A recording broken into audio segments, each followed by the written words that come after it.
Hi everybody, my name is Dante, and I'm one of the identities, also known as alters, who is one of the second in charge ones here.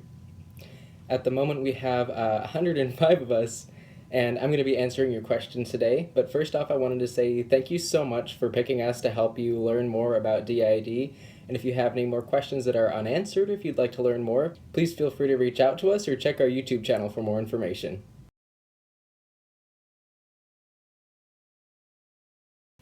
It interferes with work a little bit, but not too much. We've only ever had one job, although we were working there for 3 years, and it was pretty fine. Honestly, D.I.D. helped us a lot with work because there were certain ones who had more energy, more stamina, or more charisma who were more fitted for the job. Although there were some who shouldn't have been at work, and we got asked if we were okay a few times because it was Parsifal who was out, and he's pretty grumpy, and he's not really one of the ones who'd be well suited for working retail. But all in all, it really hasn't interfered too much.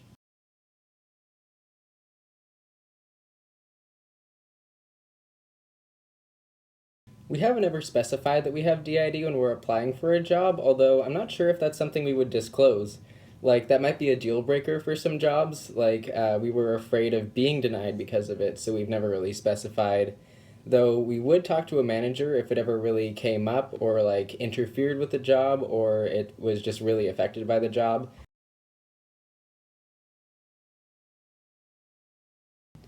It's only ever interfered negatively with schoolwork a few times when that comes to like taking notes or doing assignments in our free time. Some people aren't really interested in doing homework, so that makes like the rest of us have to work really fast before the due dates. And if we switch during a test, we usually try to make sure that during tests that alters who know the information are closest to the front, and if someone who's totally like out of the loop when it comes to schoolwork, if they're around, we kind of let them know like, hey, we're taking a test here. You can switch out after that, and that usually works out just fine.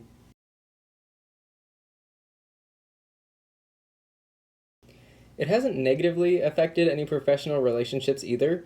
For example, like we are pretty open about having D.I.D. when it comes to our art thesis class because it's basically what the entirety of our body of work is founded upon. Most of our artwork is about D.I.D. or like various mental illnesses, as you might see in these paintings here. We did those, they're pretty great.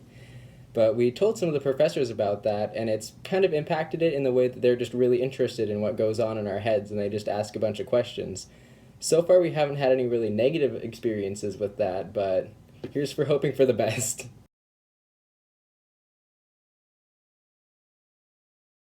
Yeah, I'll admit it kind of has affected our career choices because in the future we'd like to be an art therapist who kind of specializes more towards trauma survivors and possibly other people with DID. Personally, having DID is kind of a experience that makes you a little bit of an expert in your own way, so working with other people with it to help them as well would be a really great thing to do with our life. But then again, we do have some clashes with willpower here because Parsifal, who's the other host pretty much, we've got two hosts and it's kind of weird. Both Devin and Parsifal kind of work together but also separately. They kind of want their own lives. Parsifal wants to be like an independent artist, like selling his work to art dealers and stuff, while Devin and everybody else would like to be an art therapist. So we may have like the main career and like the side career, but that's like as different as it's gonna get. We're not going to have like a bunch of big fights over what we want to do with our life. So hopefully we can stick with one. Choosing a major in college was a little bit difficult, but that was just basically trying to find our fit, and it wasn't really alters fighting for what major we'd have. We're all pretty unanimous in what we want to do with our life. So first off, one of the symptoms is a big bunch of memory loss and missing gaps throughout your life period. Like, we do not remember a lot of our life before the past couple of years. I don't know if that's just a weird us thing with our memory just getting worse and worse, but terrible memory is one of the biggest symptoms. And then kind of a loss of control of your life, kind of waking up in places you don't remember being, having clothes you don't remember buying and wearing them. Dissociation is another big one. That's like feeling really disconnected from your own body, kind of like spacey all the time, and like not really well grounded to your surroundings. And then hearing voices is another one too, although that can kind of match up with the symptom of schizophrenia, but it's more so the other identities speaking rather than recurring voices and just random audio hallucinations that you may be hearing, With DID, it's definitely alters, and with schizophrenia, it's audio hallucinations.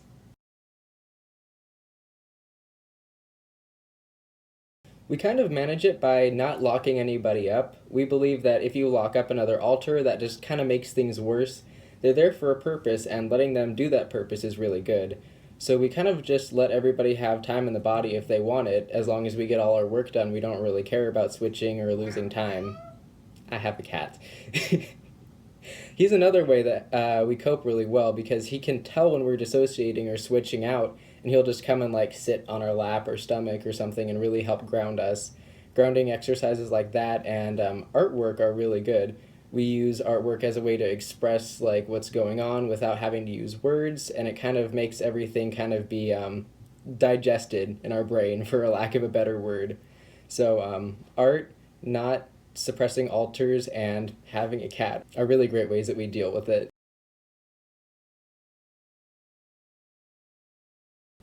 So triggers, let's see. So for things that like trigger switches, that's like that can just be something that another alter is interested in. Like we use favorite songs to help people switch. Like for example, Rex has a favorite song, and if we play it, then he will be out very shortly afterwards. And let's see. If we're talking about things that trigger flashbacks, it's more so things that remind us of trauma that's happened in the past. That's what I would more so think this question means, is like what triggers like negative things. I definitely say things that would remind us of the past, like strobe lights, the names of the people that were pretty bad to us, or just reminders of the situations that we used to be in.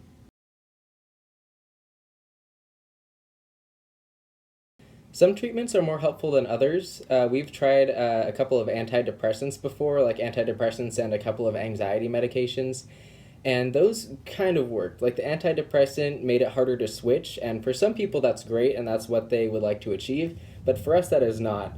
We value switches as a very helpful tool. We think of ourselves as kind of a Swiss Army knife with an alter for every situation that comes up, and not being able to switch doesn't really help. We go to therapy once a week, and that's pretty good. That kind of helps things to kind of settle down, and we can process things better with a therapist. And then, so we're in Oregon where marijuana is legal, and we are 21, so we have access to that. And we use that in more of a medical way to kind of dull things down if we're going through like a PTSD kind of flashback time. And it kind of takes things down a notch and makes it a lot easier to process and a lot calmer. So I'm definitely one to vouch for medical marijuana. That is a very useful tool for a lot of things, including DID.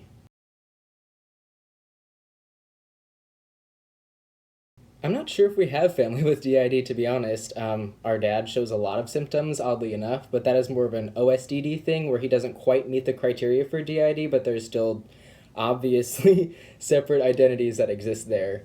Um, I think my mom might have something along the lines of bipolar, but I'm not positive. My family's a little bit weird about mental illnesses. They don't really want to disclose like what's going on upstairs. It's kind of a brush it under the rug and just leave it there and put on a happy face kind of a situation. So as far as I know, I'm the only one with like full-blown DID.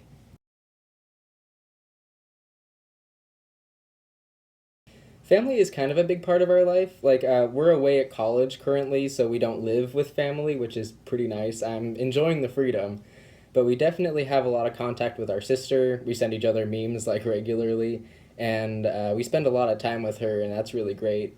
Our mom is pretty good. We're pretty well connected with her, although she lives like a state away, so like visiting with her is a little bit difficult. And our dad, he's okay. He's kind of a little bit weird sometimes. Like he's not really emotionally available. He's kind of closed off a lot of the time. So we do spend time with him, but not like a ton. So family is like kind of a medium part of our life. We're like kind of connected, but not like super. We're not super super close with family.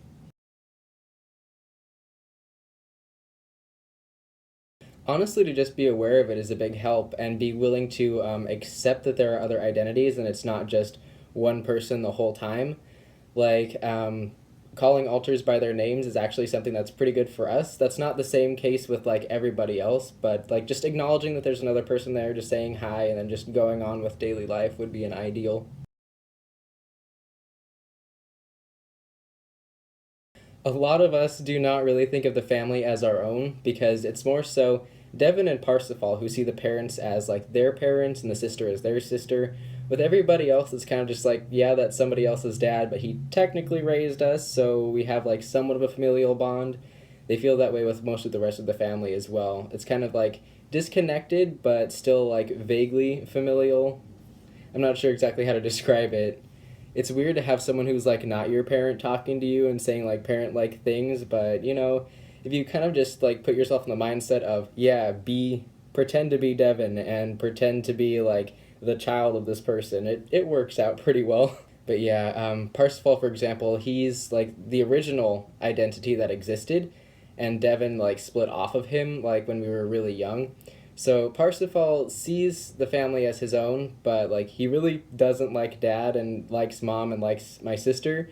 So that's been really interesting because Devin wants to have a good relationship with everybody while Parsifal is just like, F off, dad.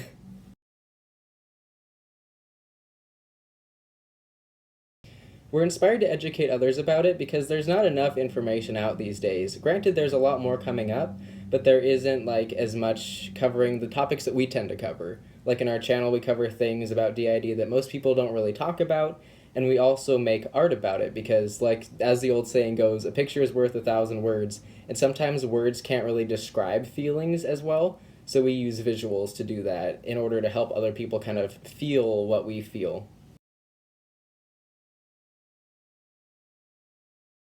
This is a really interesting question. Let's see. Usually, whenever we look in the mirror, we kind of see the body, although sometimes the face does change. Eye color will change, like cheekbones change, lips change, jaws change, but really, like, subtly. Like, there's different ways that people hold the face, kind of. It's like the muscles that they use.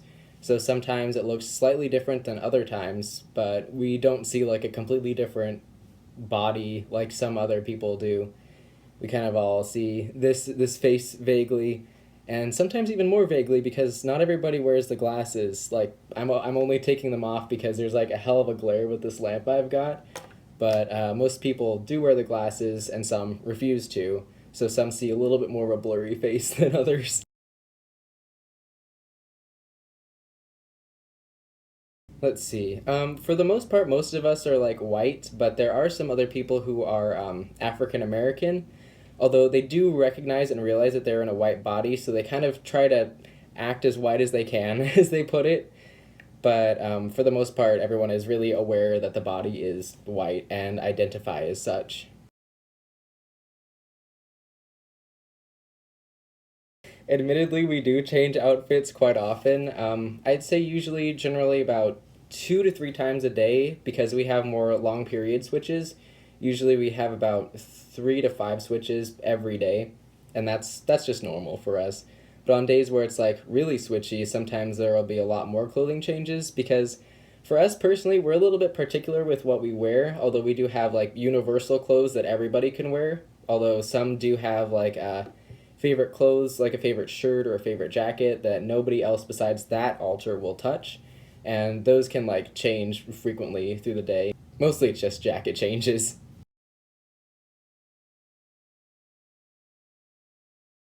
Yeah, all of us do have different appearances. Like, where altars go, where they're not in control of the body, is called an inner world, which is kind of like just some people have like an apartment inside their head, some have a house, some have a city, some have a planet. Like, we have an entire planet in our head because there are 105 altars, and having like a house, even a mansion, wouldn't be enough because we have a bunch of people going like head to head at each other. But on the inside, everybody looks completely different even with 105, there's very few people who look like super alike, unless we're talking about like the twins, where they look pretty dang similar, but not like completely similar. So yeah, everybody looks different. Some people are really good at telling this, and some alters are very specific in which clothing items that they wear and like the kind of way they hold themselves. For example, we've got Nova, and he's got a big red sweatshirt, and everybody knows that's Nova if we're wearing that jacket. Some friends and family who are like really in the know can kind of like tell which one is which, but for the most part, some people are kind of bad at it. Although I'll admit that some of us do have kind of a similar way of like expressing ourselves when we're out, so we don't blame them for that.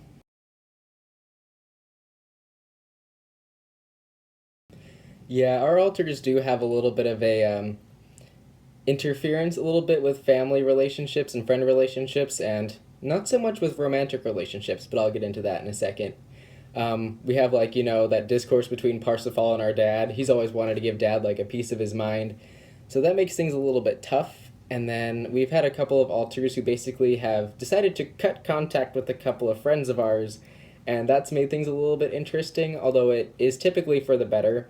Like alters really have reasons for kind of cutting off somebody, and that's typically to keep there from being more harm caused to the collective. So we usually respect their decisions and kind of listen to all the other opinions going on in our head before making a really good like plan of action.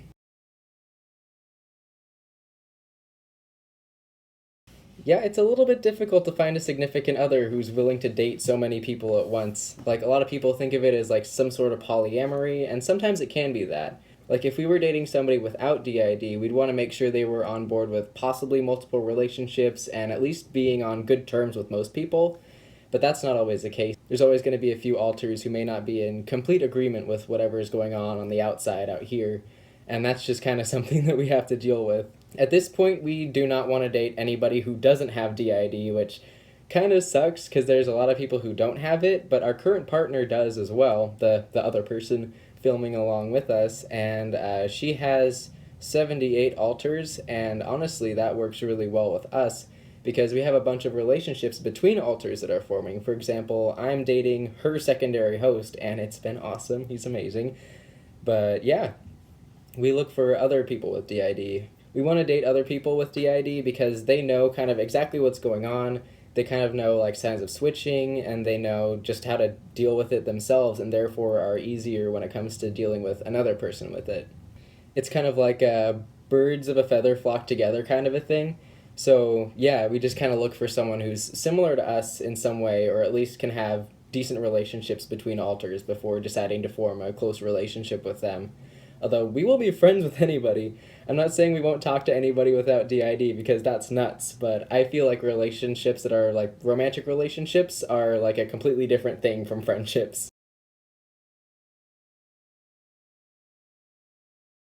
Honestly, no. It doesn't really stop us from enjoying any relationships. My cat just jumped onto the desk. Hi, boy. No, I wouldn't say that the DID has affected us, like, when it comes to enjoying relationships. We can still have really good friendships, even if they don't know about the DID. And let's see.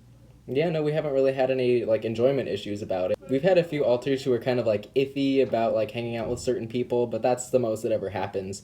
They're just a little bit reluctant to hang out with people, but sometimes it just takes a little while for them to warm up, and it's all good. Personally, we do not. We only have like other alters dating the alters of our partner, and that's worked out really well. We haven't really wanted to have like separate relationships for separate alters because that could get really complicated. People could get confused, or people might not be comfortable with the fact that their partner wouldn't be around all the time. Although I do know of other people with DID who have done that, but we're just not one of them.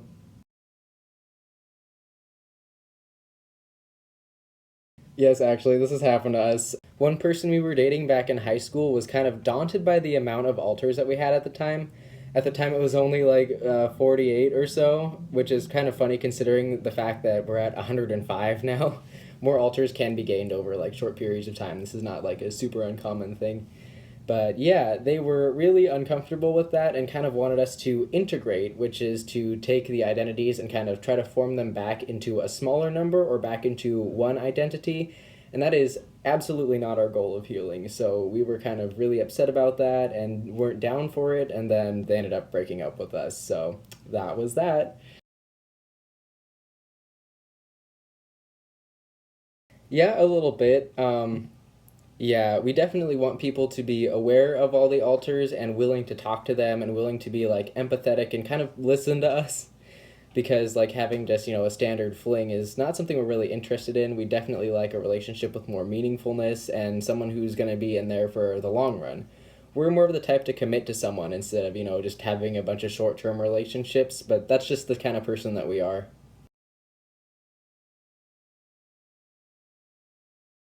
Typically, DID is diagnosed by like a counselor or a therapist or a psychologist who's willing to take on your case.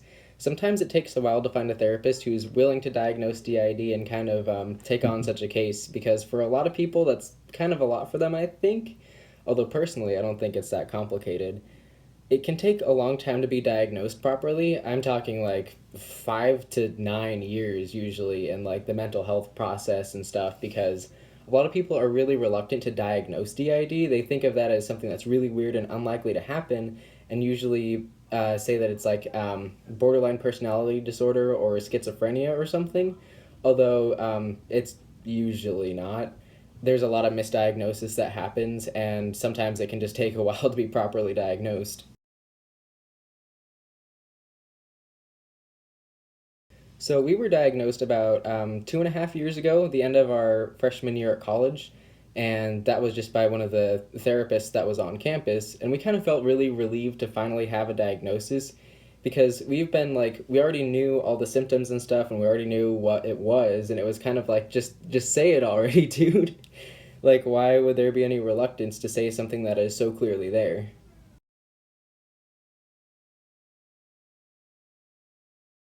Literally every change in behavior that you can imagine. Considering that there's 105 of us, there's a lot of differences between people, so there's a lot of different behaviors. Although they're not really super apparent when we're like out and about in class or something, everybody knows to kind of keep it on the DL. So usually at home is where we experience the most like behavior changes. There's accents, different mannerisms, different allergies. That's a thing that can happen. Different glasses prescriptions, and just different opinions on things. Like one alter's opinion does not necessarily connect to the opinion of the collective, and we have a lot of that. We have a lot of like differing opinions and stuff, and differing behaviors here and there. We're just diagnosed with regular old DID.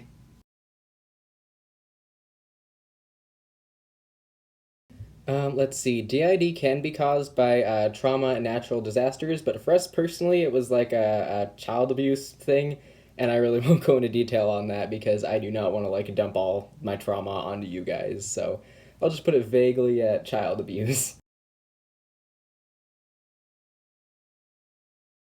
If they know about it, we're pretty open and willing to answer a whole bunch of questions. Honestly, we just want to like kind of show people what it's like and show people it's not something to be afraid of, and we kind of like help them learn how to deal with it as well.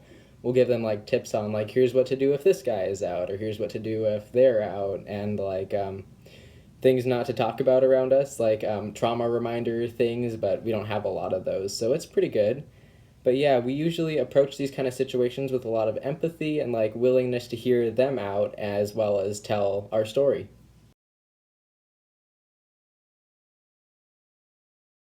I'd have to say the worst complication would be like the memory loss and the way that other people kind of view DID.